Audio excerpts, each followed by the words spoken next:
வாழிய செந்தமிழ், வாழ்க நற்றமிழர், வாழிய பாரதமணி திருநாடு. பாரதமணி திருநாடு நேயர்கள் அனைவருக்கும் வணக்கம். நாம் பேனா மன்னர் அமரர் கல்கி அவர்களின் சிவகாமியின் சோதம் வரலாற்று நாவலை பார்த்து கொண்டிருக்கிறோம். அந்த வரிசையிலே முதல் பாகம் பரஞ்சோதி யாத்திரை நேற்றுடன் முற்று பெற்ற நிலையில் இன்று இரண்டாம் பாகம் காஞ்சி முற்றுகை ஆரம்பம். இந்த இரண்டாம் பாகத்தில் முதல் அத்தியாயம் வடக்கு வாசல். கார்காலத்தில் ஒரு நாள் மாலை காஞ்சி மாநகரின் கோட்டை கொத்தளங்களுக்கு பின்னால் சூரியன் இறங்க வடகிழக்கு திசையில் குமிறி கொண்டிருந்த மேகங்களின் தங்க விளிம்புகள் வர வர ஒளி குன்றி வந்தன. செங்கதிர் தேவன் தன் கடைசி தங்க கிரகணத்தையும் சுருக்கி கொண்டு மறையவே வான்முகில்கள் நீல நிறத்தை அடைந்து திருமாலின் மேனி வண்ணத்தை நினைவூட்டின. வடகிழக்கு திசையிலிருந்து விற்றென்று அடித்து கொண்டிருந்த வாடைக்காற்றின் சிலுசிலுப்பினால் மரங்களும் கொடிகளும் கூட நடுங்குவதாக தோன்றியது.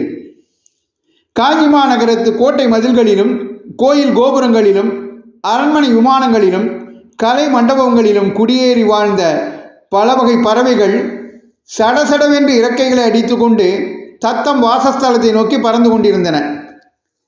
அந்த மனோரம்யமான அந்தி பொழுதில் காஞ்சி கோட்டையின் விசாலமான வடக்கு வாசல் அமைதி குடிகொண்டு விளங்கிற்று. 8 மாதத்துக்கு முன்னால் மகேந்திர சக்கரவர்த்தி அந்த கோட்டை வாசல் வழியாக போர்க்களத்துக்கு பிரயாணமான பின்னர் அவ்வாசலின் பெருங்கதவுகள் திறக்கப்படவில்லை. உட்புறத்தில் கனமான எக்கு சட்டங்களினால் அவை தாளிடப்பட்டு பெரிய பூட்டுகளினால் பூட்டப்பட்டிருந்தன. வாசலின் வெளிப்புறத்தில் காவலர்கள் இருவர் கையில் வேலுடனும் இடையில் வாளுடனும் நின்று காவல் புரிந்தார்கள். ஒவ்வொருவருடைய கழுத்திலும் ஊதும் கொம்பு ஒன்று தொங்கியது.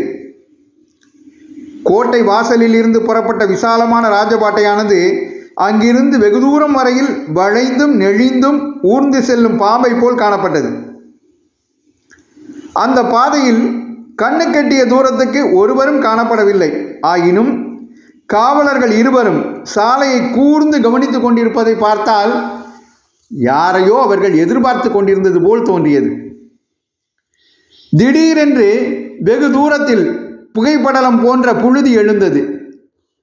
குதிரைகளின் பாய்ச்சல் சப்தம் கேட்டது.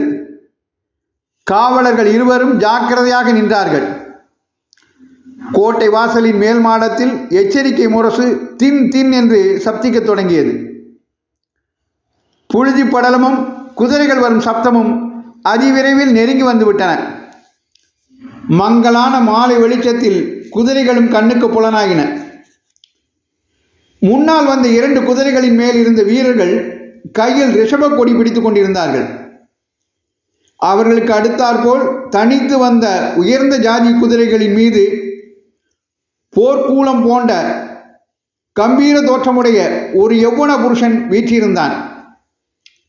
இன்னும் சில குதிரைகள் கொஞ்சம் தள்ளி பின்னால் வந்தன. கோட்டை வாசலுக்கு சற்று அப்பால் அகலிப்பாளத்தின் அக்கறையில் எல்லா குதிரைகளும் நின்றன.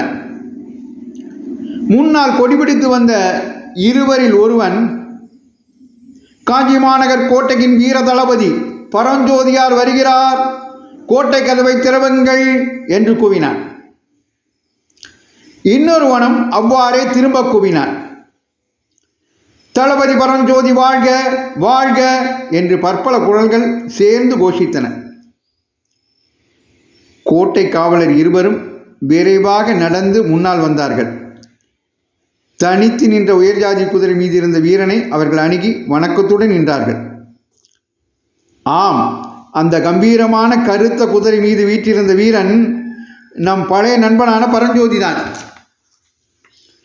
8 மாத காலத்திற்குள்ளே அவனிடம் காணப்பட்ட மாறுதலானது மிக்க அதிசயமாயிருந்தது.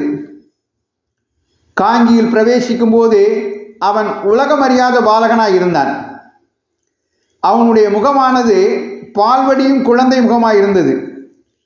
இப்போதோ அந்த முகத்தில் எத்தனையோ போர்முனைகளில் முன்னணியில் நின்று போரிட்டதன் அடையாளங்களான பல காயங்களுடன் உலக அனுபவத்தினால் ஏற்படும் முதிர்ச்சியும் காணப்பட்டது. எனவே நாமும் தளபதி பரஞ்சோதிக்குரிய கௌரவத்தை அளித்து அவரை மரியாதையுடன் குறிப்பிட வேண்டியவர்களாகிறோம். கோட்டை காவலர்கள் தளபதியை அணுகி பயபக்தியுடன் நின்றபோது அவர் மிக்க பெருமிதத்துடனே கையில் ஆயத்தமாக வைத்திருந்த சிங்க லட்சணையை எடுத்து காட்டினார். அதை பார்த்த வீரர்கள் மறுபடியும் தளபதி பரஞ்சோதிக்கு வணக்கம் செலுத்திவிட்டு திரும்பி சென்று அகலியின் பாலத்தை நெருங்கியதும் தங்கள் தோளில் தொங்கிய கொம்பு எடுத்து பூம் பூம் என்று ஊதினார்கள். உடனே கோட்டை கதவிற்குள் அமைக்கப்பட்டிருந்த ஒரு சிறிய துவாரக்கதவு திறந்தது. உள்ளிருந்து ஒரு முகம் எட்டி பார்த்தது. வாயிற்காவலர்கள் அந்த முகத்துக்குடையவன் ஏதோ கேட்க அவர்கள் மறுமொழி சொன்னார்கள். அடுத்த கணம் உட்புறத்தில் இரும்பு தாள்களும் பூட்டுகளும் திறக்கப்படும் சப்தம் கேட்டது.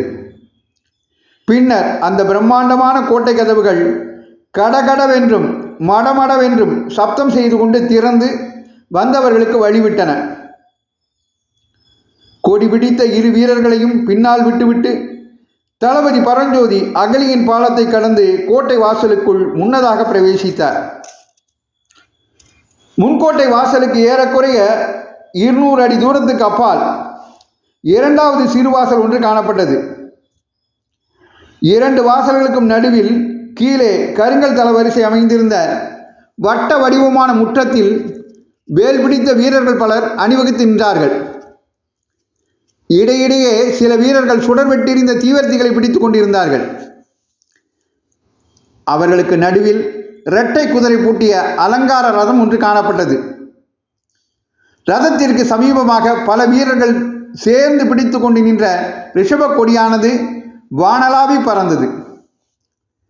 திறந்த கோட்டை வாசல் வழியாக குபுகுவென்று புகுந்தடித்த வாடைக்காற்றில் அந்த கொடி சடசடவென்று சப்தித்து கொண்டு ஆடியதானது புதிய கோட்டை தளபதிக்கு உற்சாகமாக வரவேற்பு கூறுவது போல் இருந்தது.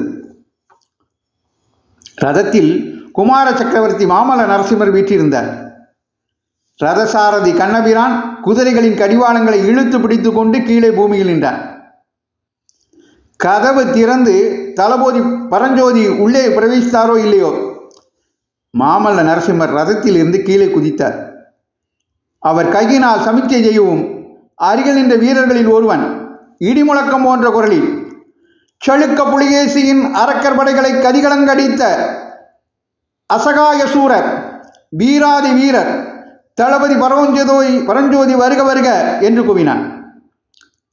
அவனுடைய குரலில் பிரதித்வனியே போல தளபதி பரஞ்சோதி வருக வருக என்று நூற்றுக்கணக்கான வீரர்களின் குரல்கள் கோஷித்த சப்தம் வானை அளாவிற்று.